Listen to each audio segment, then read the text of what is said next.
Good day. We'll try to review what we've learned in the previous video and apply it to the situation wherein there are two oppositely charged parallel plates creating a constant electric field. So let's look at a positive charge and let's put the positive charge here. Sorry about that. Let's put it close to the positive plate. And can you feel the tension right now, the pressure?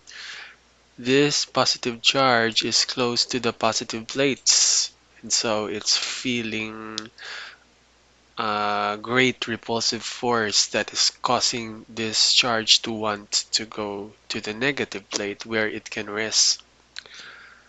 So we know that from our electric field lines that there is an electric field that is acting on this positively charged object, and that electric field is downward. And from our formula F equals QE, since the electric field is downward and the charge is positive, so it will also experience a downward electric force, which we will call Fe. And eventually, that charge will accelerate towards the negative plate.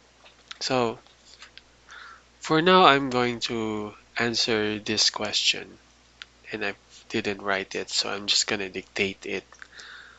What is the work done by the electric field, the electric force? So, work done by electric force. Let's solve that.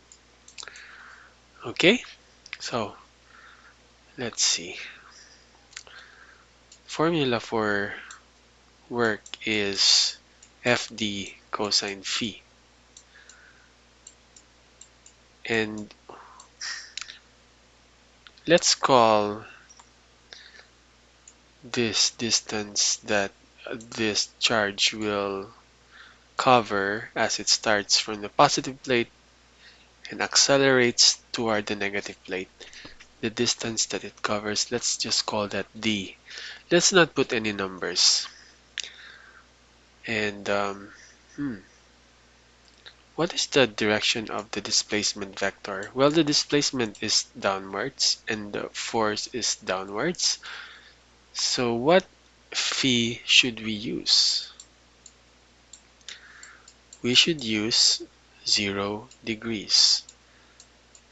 And so therefore, this becomes cosine 0, FD cosine 0, which is cosine 0 is 1.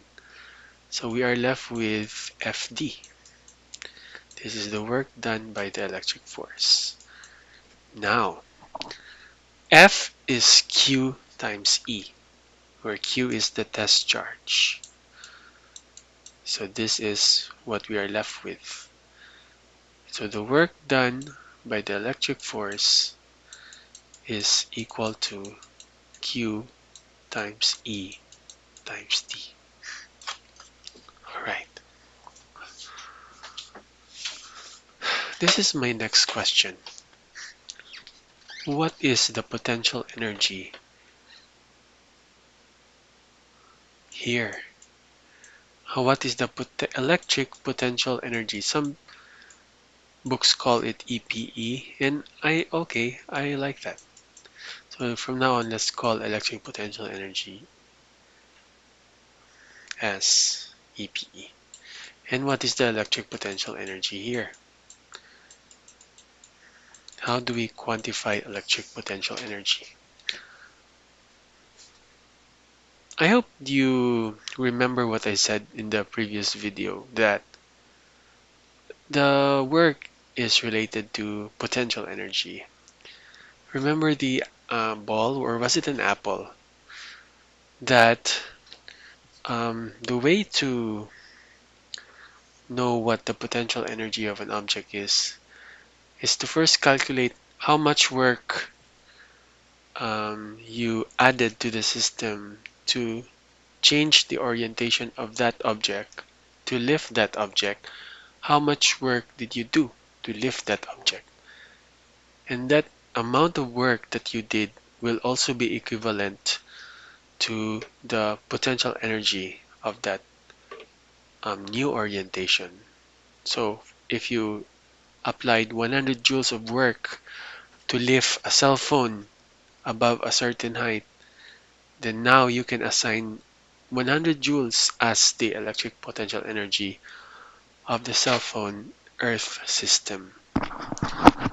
Here we have a system composed of the electric field and the charged object. And you all agree that when the object is here near the positive plates, it has a big potential energy. And when the object is now at the negative plate, right here, let's just say that object will have 0 joules of energy. Okay, so we are going to compare what happens when what the electric potential energy is of these object near when it is near the plates, or the electric potential energy of the system as a whole. So what we do is we try to calculate how much work does it take to get this positive charge up to the positive parallel plate in the first place. How much work did we invest starting from the bottom to the top? How much work did we do? So we can calculate that from the side. So starting here, we lifted the positive charge and we applied a force, of course, in order to lift that object, that charge object, and our displacement is upward as well, which means that our cosine phi is just cosine 0, which is just 1. So the work that we applied is just Ft. But as we are lifting this object upwards, this object is experiencing a force QE. So as we lifted the object upwards throughout the path, it is experiencing a force of QE.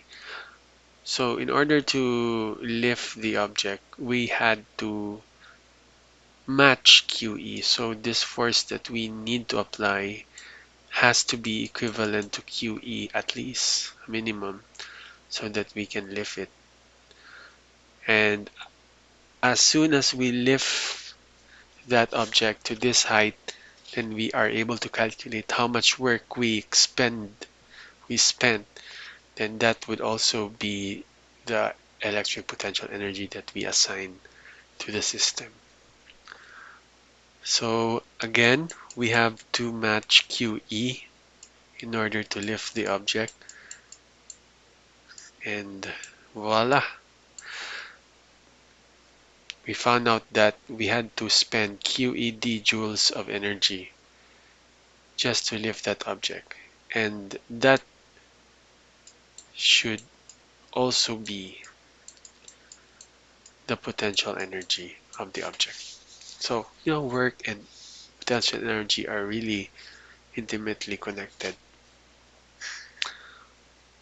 So now we know that the electric potential energy initial, so we know that the initial electric potential energy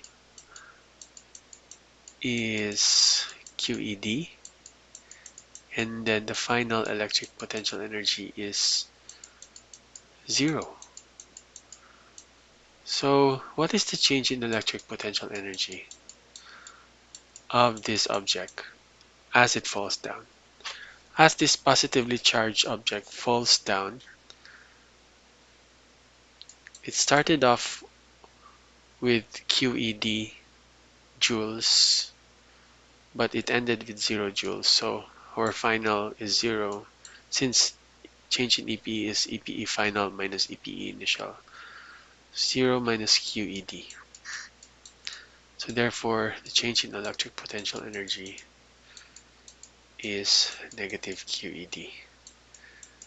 But what is QED? QED is just the work done by the electric force. So if we substitute that, change in EPE is equal to negative work done by the electric force. You know, this is a very interesting result.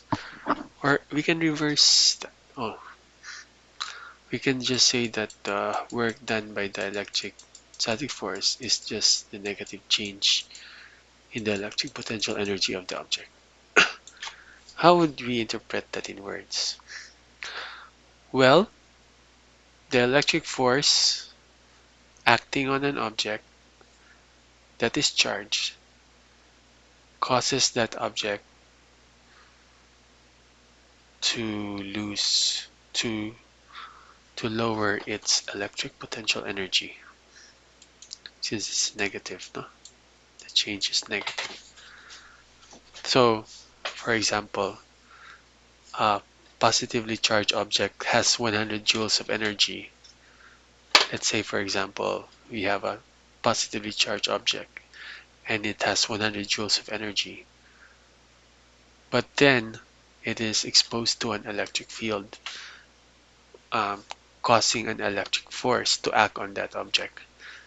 And because of that electric force, the electric potential energy of that object will be reduced as it falls down, as it follows the path of the electric field, as it goes to the negative plate in this case. You know, this is just an introductory video, so um, next Monday I will introduce more important concepts. Maybe we can do more. What is the time? Maybe this video is getting to be a bit too long, so let's just see you in the next video. Goodbye.